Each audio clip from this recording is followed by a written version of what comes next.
aniga waxaan galay issues oo dad u xiran issues dad u xiran مثلا guurka oo kaleeto inaan farxaas banaanka keeno xaasaskayga la wadaago bulshada waa campaign waa advertisement against those oo Soomaaliya interestiga kale oo rabo wadanka Soomaaliya in ay ku sheegaan 8 milyan 12 milyan ugu bataan raba population ku inuu korin raba macnaha in la keeno democracy western ka aniyadu baan ku naqaano ahayd gays and lesbians homosexuals LGBT inay soo galaan meesha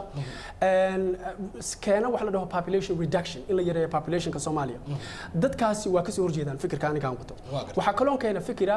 in aan fundamental shift ama fundamental change inaan ku sameeyno qaabka wadanka Soomaaliya taariikhdiisa ay qoran tahay in nidaamka wadanka u degsan ay in la sameeyo constitution kan ku bedelo mid islaam caalanka iyo astaamaha qaranka inaan bedelo taariikhda in dib loo qoro the individuals oo waxa sameystay adoo iga raali waxay u arkaan inaan ku ahay threat that is why uu jira hadii kaleeto Soomaaliya anaga oo kale inaan u gudubno hadii ilaahay waxaan rabaa calanka Soomaaliya inta yan qaadan calankan buluuga oo xidig shanta xidig ya dhexda ku leh maxay Soomaalidu ka horeysay taariikhdii Ingiriiska ama Talyaaniga ay calamo u ahaan jireen ma jirtaa wax ama dhaqdhaqaaqyadii Soomaaliya calamo ay lahaayeen absolutely Soomaaliya 1889 ka hor markii boqorkayna diid uu soo galiyay Talyaaniga asoo heshiis la oo ujeedadiisu ay inuu ka aarsado boqor Ismaan Maxamuud oo 5 sano ka hor wadanka ka eriyay intay dagaalameen oo yimid hobyo oo ku weeraray ciidamadii boqortooyada Hiraabka meesha joogtay waxa jiray calamo fara badan waxa jiray calan ay wada wadaageen boqortooyada Cadaal iyo Ifaat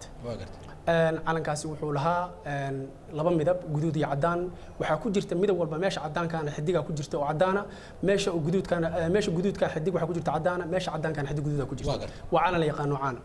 boqortooyada Hiraab iyo Ujuuraan waxay iskaga daba mareen laba calan oo ah wuxuu u sameeyay triangle oo ah red iyo yellow guduud iyo jaalle waxa ku jirta xidiga ku jirtay boqortooyadii Warsangeli oo kaleeto calan ay lahayn boqortooyadii Majeertaanku calan ay lahayn daraawiishtu calan ay lahayn boqortooyada Galadi calan ay lahayn calamo badan ayaa ka jiray wadanka Soomaaliya oo ay lahayn boqortooyadaas waxaan kaloo rabaa inaan ku daro waxaan lahayn thriving international relations macnaha xiriir guud oo caalamka la nahay oo very recognized ah caalamka dhan laga yaqaan waxaan lahayn lacag aan mintigareyn anaga haddaan Soomaali nahay oo la yiraahdo Mogadishu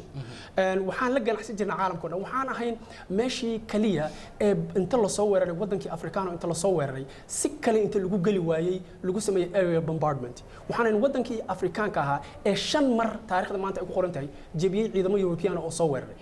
this is the history of Somalia calankan ka hor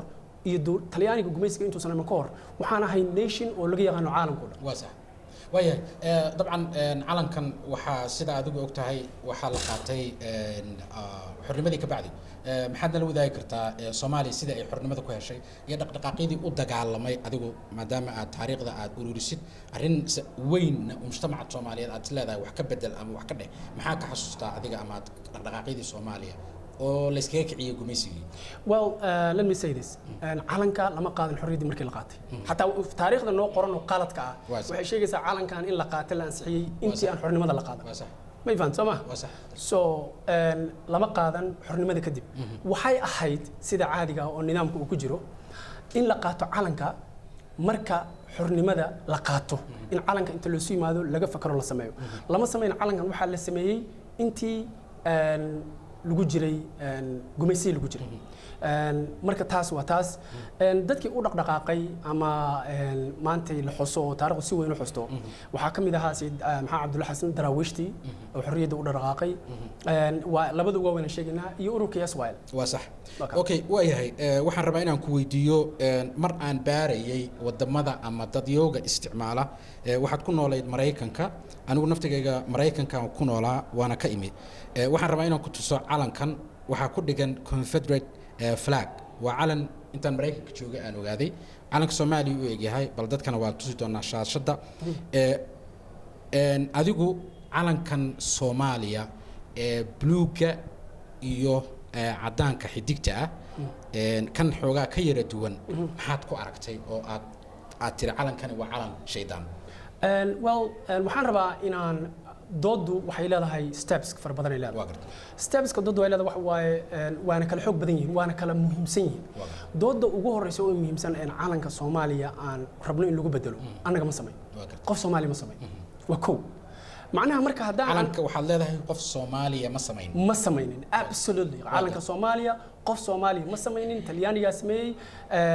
taariikhda saxda ah saas waa sax laakiin Talyaanigu xataa sharciyadii aanan ahayn sharci islaamiga waxa la yiraahdo sharciga ciqaabta oo kale ama sharciga dawliga ah ku dhaqaaqay Soomaaliya Talyaaniga Ingiriis bay ka dhaxayay iyagu naftigeeda ilaa iyo hadda qaar ka mid ah shuruucdii lagu dhaqmo waxa laga yaabaa inay yihiin sharciyo laga soo ururiyay shuruucda kale caalamka ka jira marka kuwa ku soo qisada calankan taas waa constitutionka waa different category waayo oo runtii weyn oo qaracana marka dadka Soomaaliga ay fahmaan waxa uu yahay waxa loo qoran waxaan u soconaa calanka soo dooda ugu horeysa ee calanka Soomaaliya ku saabsan anagu ma aanan sameyn haddaan Soomaalina محمد عوال الليبان وحرب هذا الناس Somali therefore ما أوصل سمين عالك that is our argument وعدينا إنه وصل سمينين تاريخ لي شيء جيسو that is the first point ضد ورز that's why ضد اللي بعد واحد تاي ما بنقدر ترجمه بعنك علن كاني كم ترجمه Somali كم ترجمه رقم كينا دين تينا تاريخ دينا nothing of معناها رقم كينا دين تينا وكترجمه عليه ضد وجودهم بيسو ويري ومداس يفتوتري على مكالية ضد كلام لو ذاك تاسي وحوى و minor argument هو وحنا لو ذاك you know أفر وضنا هذا القناة أمريكان كوكاليتو وهذا هايستان كولنا وده ما هذا هايستان إذا ما عرك أمريكان كا إذا ما بدأ تشيلي navigation companies of Italy إليهن iyo xisbiyada ugu weyn xisbiga ugu weyn oo Partida Nacional ee Honduras ay leedahay intaas oo dhan hadda la wadaagta marka muhiimku ma aha hadda kama hadlayno waxa nala wadaaga because calaamadu waa isku ekaa karaan marka qaar ma aha waxa nala wadaaga annaga pointigan wuxuu yahay we did not make it awala ma samayn period waaya period okay waaya taariikhda waxaan jeclaan lahaa inaad dadka Soomaaliyeed la wadaagtid taariikhda shirkii ka dhacay wadanka Jarmalka ee xilligii gumaysiga la kala qaybinay Afrika sida aad ogtahay Soomaaliya waxa xilli jirtay la oran jiray French Somaliland oo Djibouti ahayd Italian Somaliland oo ahayd koonfurta iyo British Somaliland oo ahayd waqooyiga waqooyiga iyo qaybta Ethiopia I think waa British Somaliland waxa ahayd qaybta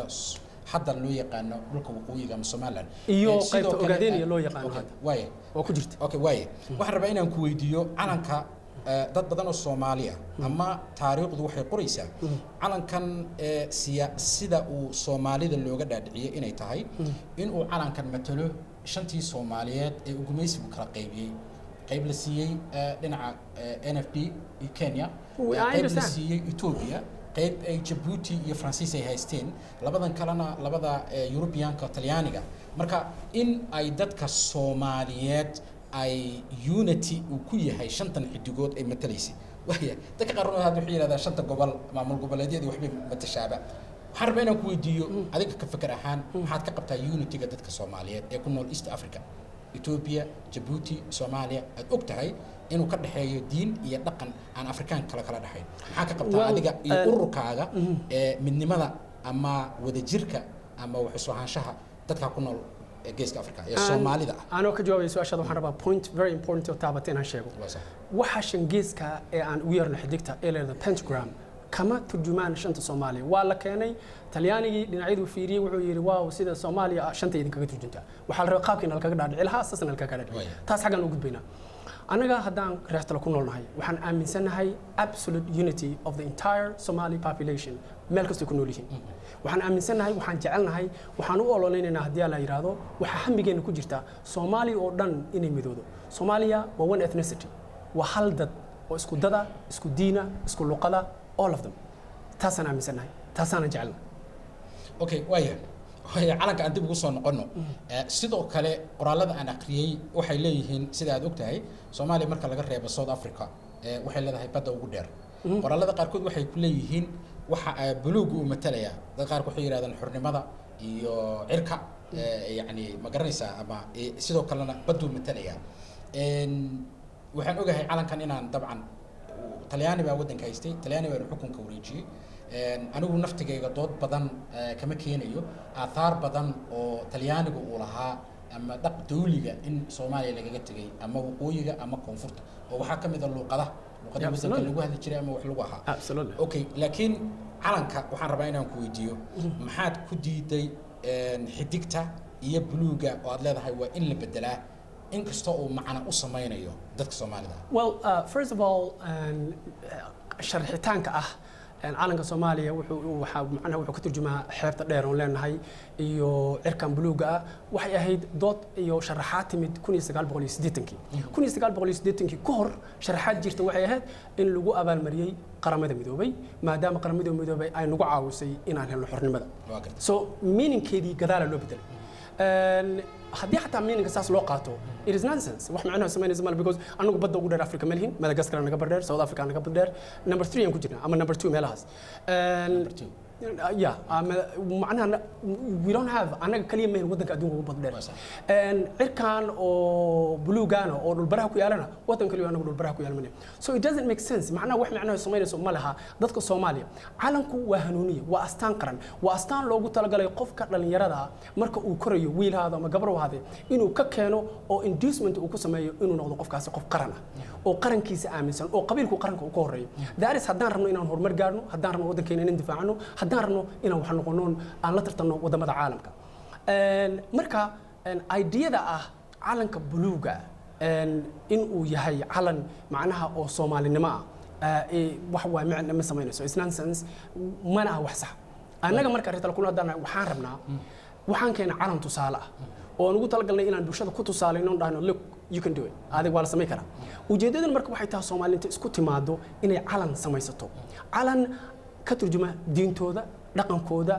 taariikhdooda ka turjuma calan aan la dhihin hal qof sameeyay calan Soomaaliya ay samaysato oo qof walba ku jiro calan awood u leh ama keena inaan midgaan jirin inaan yaxar jirin inaan qof la yeesi karin inuusan jirin calan qof kasta oo Soomaaliya shoulder to shoulder garab to garab qof walba oo Soomaaliya qof kale walaagsi dhinaciisa u taagan yahay qof walbaana uu dareemo Soomaaliya inuu difaaco way laakiin calanku midabku doono ha noqdo ama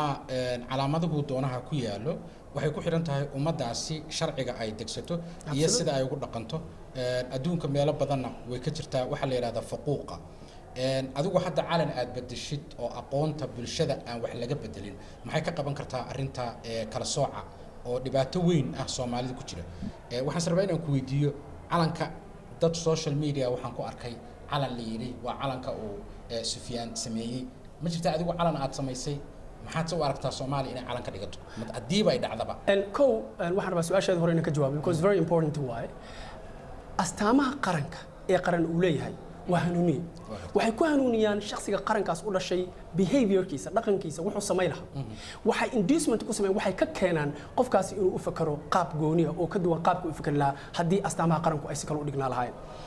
haddii maantay la yiraahdo calanka Soomaaliya inta la isku yimaado Soomaaliya isku timaado calan Soomaaliya leedahay la samaysto oo laga fakaray oo ka turjuma dhaqamada diinta taariikhda Soomaaliya ka turjuma wuxuu keeni karaa qof bini aadana oo Soomaaliya qaybto rababa ha ahaado meeshu rababa ka yimaade in aan calankaas hoostiisa inuu calankaas uusan ka arkin in dad gooni leeyihiin maanta calankeena waxa looga jeedaa in dad goonihi ay qaateen oo credit-ka iyagu siiyeen macnaha wadaninimo ma aha hadiiba calankii adiga aad laheedoo Soomaaliya aad ku ahayd lagu yiraahdo reer hebel iskale you not part of it qayb kama yihiin waa waxun waa aragta maanta waxay timid in calan maamul goboleedyo la samaysto oo la samaysto calamo kale oo fara badan oo wixii ay si burburaan marka taasana u gudbaya way intaadan ka gudbin waxa tiri hadal calanku waa inuu yahay calan dadka oo dhan samaysteen hadda maamul goboleedyada wadanka Soomaaliya waxa jira calamo gooni leeyihiin taana fikirkaaga waan jeclaan lahaa inaad bal aadeen wax ku ogaado yaa aad ku tuhmaysaa calankan gooni u leh yaa sa adigu ugu tuhunsan tahay calankan inay samaysteen oo iyagu si gaar u leeyihiin well no aniga markaan calanka Soomaaliya fiirinayo waxaan waqanaa calanka Soomaaliya inuu yahay qof gooni ku tuhunsana male laakiin waxa jira shakhsiyaad ama hadda arrimahan dambe markaan calanka ka hadalnay dad aan moodo inay si gooni u difaacayaan calanka oo xiisad gooni iyo qiiro gooni uu ku hayo anaga tala ku nool hadaan nahay surprise inagu noqoto waxaan la yaabnay inagu noqoto because we didn't expect it ma rajaynaynin in qof Soomaaliya calanka Soomaaliya uu yiraahdo ana Soomaalida kale ka xiga ma aan rajaynaynin hadda laftirkeedana macnaha waxa weeyaan waa waaqiciga jiro maanta wadankii taagan weey marka muhiimku waxa uu yahay anaga hadaan nahay dad Soomaaliyeed khaasatan hadaan nahay kooxda reer tala ku nool hadaan nahay waxaan u taaganahay in wadanka Soomaaliya aan sameeyno wax la dhaho fundamental shift oo aan bedelno qaabka wadanku ku fadhiyo taariikhda astaamaha qaranka haybta koorka taariikhdeena dib ugu laabano boqortooyinkeena dib ugu laabano taariikhdooda inaan qorno si qofka Soomaaliga noqdo qof ku faraxsan wax uu yahay si aan ugu faano Soomaalinimada qarannimada islaamnimada ee aan ugu faanin qabiilka saad ogtahay maantay wadankeena Soomaaliya marka fadhi ku dirka la isku yimaado haddii Soomaaliya wax laga sheego dad ma difaacaan haddii diinta wax laga sheego ma difaacaan laakiin qabiilkiisa qofka haddaad wax ka sheegtid shanta isla galaysaa that means in aanan weligeen aanan dhisa doonin qaran taagan oo difaaca kara interestiga qaranku u leeyahay waxaan ka doodaynaa taas waayahay ma laga yaabaa su-aashan waxa weeye mala awaal inaad calanka sababta ugu weyn ee aad u diidan tahay inaad isleedahay dad gaara ayaa calankan ama sameeyey ama taariikhdiisa leh sidaa la adligeed aniga ima matelo waa inaan calan aan anigu qayb ka ahay ama wax ka matala la sameeyaa waxa weeyaan arrintaasi runtii annaga haddaan reer tala ku nool waxaan ka koobanahay 28 xubnood 28daas xubnood oo go'aanka aan ku gaarno oo aan calankan ku soo wada sameynay waxaan ugu jira dhammaan Soomaaliya oo dhan educated ah cid walba Soomaaliya qabiilkay rabta haato afarta wax loo qaybsado waaweyn shanta wax loo qaybsado annaga 0.5 ma aaminsanine waan ugu jiraan Soomaaliya ugu jirta daan micnaheedu waxa weeyaan annaga maba aanan ka fakarinba qorshaha aan ka fakarnay maba noogu jirinba in qolo ay sheeganayso xaqiiqda marka la yiraahdana inteeda badan maba aanan qomo meesha ka soo jeedo waaye waxaan rabaa bal haddii ilaahay idmo arrintan oo aad u muhiima Sufyaan waxaad siisay waraysiyo idaacado ama telefishinno kala duwan weli dad taariikhyahano ah iyo dad kale oo aqoon-yahano ah dood loo qabtay kama aadan soo qaybgelin oo kama aadan hadlin arrinta dhinacaaga iyo arrinta calanka ku saabsanba waxaan rabaa laakiin bal inaad u furan tahay inaad dood weyn oo aqoon-yahano kale ay ka soo qayb galaan inaad u furan tahay inaad ka soo qayb gashay su-aal baan waxaan rabaa sidoo kale inaan kaa weydiiyo arrimaha waxaan u gudbi doonaa kulley mawduuca kale oo aan raba barnaamijkayga inuu qayb uu ka noqdo haddii ilaahay idmo waxaan rabaa inaan ku weydiiyo nidaam dawliga Soomaaliya ka jira waxay hadda sharciga ka jira uu yahay maaha kulley sida aan ogsoonahay sharci ay kitaabka la oran karo inkastuusan khilaaf badan oo adigu maxaad aaminsan tahay sharciga Soomaaliya hadda dastuur ahaan u yaala oo dawladda hadda joogta ay ku dhaqmayso anaga horta haddaan nahay reer tala ku nool waxaan taageernaa markasta dawladda jirta waxaa noogu qoran hadafkeena iyo nidaamkeena marnaba inaan noqonin mucaarad inaan dawlad ku noqon waayahay dastuurka maxaa ka aaminsantihiin hadda waa soo wada lagu dhaqo dawladda federaal iyo kuwa maamul goboleedyada waa soo wada oo aanan anaga haddaan baastaan yiri ama ayad quraan ah sidaan tiri oo ah sharci la qoray annaga haddaan reer tala ku noolnahay waxaan aaminsanahay waxaan u taagannahay waxaan u ololeynaynaa in dastuurka Soomaaliya uu noqdo kitaabka jaamaca period waayahay maxaad ka aaminsan tahay ururadan islaamiga ah ee historically taariikh ahaanna waddanka ka soo dagaalamay sida al-Ittixaad ama al-Shabaab oo hadda waddanka dawladda la dagaalama oo leh waxaan ula dagaalamaynaa dawladdani kitaabka quraanka jaamaca kuma dhaqanto anaga haddaan reer tala ku noolnahay waxaan aaminsanahay non violence inaan qori la qaadan inaan la dagaalamin waxaan aaminsanahay inaan xataa la caytamin we don't believe that because waxaan u aaminsanahay waddankeena Soomaaliya maanta dawladda ka jirta dawladda ka jirtaahi waxay nagu qaadatay 30 sano kadib markaan is dagaalnay inaan meeshaan maanta joogno aan nimaadno hadda haddii dagaal cusub iyo rabsho cusub la galana waxaan naga baaba'ay waxaan haysano waxaan aaminsanahay waxa hadda jira dawladda hadda jirta in la garab istaago laakiin lagu sameeyo gradual improvement tartiib in waddankii improvement uu u sameeyo saasaan aaminsanahay dagaal ma aaminsanin dagaal in wax lagu bedelo waa ka soo horjeednaa in la caytamo waa ka soo horjeednaa waxaa tusaale ku ammaantay waqtigan yarkaa oo hadda doorashada jirta inta energy iyo tamara oo lagu lumiyey in la isku tuuro bahasha waddankiina shaqadiisii la iloobo dhibaatada ay keentay ma rabna waayahay laakiin waxaad xoogaan noo macnaysaa ururo waxaa jiray islaamiga oo qabay sharciga islaamka in waddanka lagu dhaqmo dhammaantood waa u suuroobi weyday waxaa ka mid ah historically Algeria ka mid ah waxaa ka mid ah Masar baa ka mid ah akhwaanul muslimiin oo xataa heer election ku guuleystay haddaad aaminsan tahay kitaabka jaamaca ee quraanka kariimka ah oo anigu naftigayga aan aaminsanahay in lagu dhaqmo oo isaga cadaalad u dhow iyo maxaan ku ihahdaa calankana aad leedahay ma jiro see dawladdu ku taageersan tahay dastuurkiina ma aaminsanid calankiina ma aaminsanid waxaan u malaynaa aniga adiga waxaan ka nimid meelahaas westernka oo xoogaa nidaamka diwan u jiro qofka bini aadamka ah waxaan bini aadan u nahay oo Allah subxaanahu wa ta'ala aqliga ugu jira Ilaahay uu noo siiyay nala kuna imtixaamaya in aan wixii wanaagsan doorano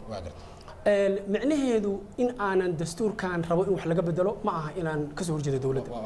micnaheedu in aan rabo in calanka la bedelo dawladana ka soo horjeedo ma aha micnaheedu wax weeye inaan jeclahay dawladayda inaan jeclahay waddankayga aan rabo inay wax si wanaagaan micnaheedu waa sidaas okay akhwaanul muslimiin xukunka way qabsadeen waxa isu kaashaday mucaarad gudaha ah iyo mucaarad dibadda ah waxyaalihii lagula dagaalamin waxaa ka mid ahaa koo waxay aaminsaneen xukunka inay ku qabsadaan nidaam non violent ah way sameeyeen laakiin waxay aaminsanaayeen in ay sharciga Egypt u yaala dabcan fundamentally wax ka bedelaan oo u suuroobi weyday Soomaaliya waa ogtahay waa lagu kala tagay al-islaax waa ogtahay taariikh al-ittixaad waa ku dagaalamay al-shabaab maxaakiimta islaamka oo iyaguna maxkamadaha haysa say marka adigu kuugu suuroobi kartaa iyo ururkaaga fikir ah Soomaaliya sharcigeedana sharci islaam ka dhigaynaa oo waxaan ka bedelaynaa nidaamkan secularka ah non violent ah adigu og Egypt wixii ka dhacay ilaa maanta hadaad one sharci kaliya aad tiraahdo sharciga lagu dhaqmo ummaddu waxay oranaysaa ninkan waxay qabaan nidaamyadii caynkaas say kuugu suuroobaysaa marka horta marka ugu horeysa waxaan rabaa inaan ku xusuusiyo shacabka Soomaaliyeed xusuusiyo akhwaan muslimiin ma aysan tagin waqtigan isaga muddadii hadda uu qabsaday madaxweynihii Mursi ka hor boqolaal sano soo jireen ideadu waa la soo waday way guuleysteen dib ay u dhaceen haddana way soo noqonayaan macnaha waxa weeyaan qofku markuu ideology aaminsan yahay ama uu aaminsan yahay wax wixiisa wuu wadayaa ilaa intuu ka guul gaarayo macnaheedu ma marka haddii Algeria iyo Egypt xoogaa dib dhac uu ku dhacay macnaheedu ma aha inaan ka cararno ka tanaasulo macnaheedu ma aha in diintana la ku cabsiyo qof alla qofkii maanta diinta la yimaado la yiraahdo waa xaq jir waa takfiir boqol loo bixiyo waxaasna waxa sameynaya waa dadka westernka ah dadkaas la dagaalamo weey marka anagu non violent mana ka tanaasulino booskaas taagna waya non violent baa tiri urur waxaa jira isagana sidaas oo kale aaminsan inuu dawladda Soomaaliyeed ay noqoto dawlad ku dhaqanto shariicada islaamka ururkaasi al-shabaab wuxuu kula dhaqmaa violent mujtamaca aniga kulay sidaan u arko iyo dawladda iyo cidii aageeda ku jirta sidee warata adigu ururka la dagaalamo dawladda anagu ma aaminsan dawladda in la dagaalamo waxaan aaminsanahay dawladda hadda jirta ama qof Soomaali in qori loo qaato in violence la isticmaalo inay tahay wrong strategy qaacida qalada waxaan aaminsanahay inay tahay qaacido counterproductive oo wax faa'iido lahayn waxaan aaminsanahay inay tahay qaacido ka soo horjeeda horu socodka wadanka okay way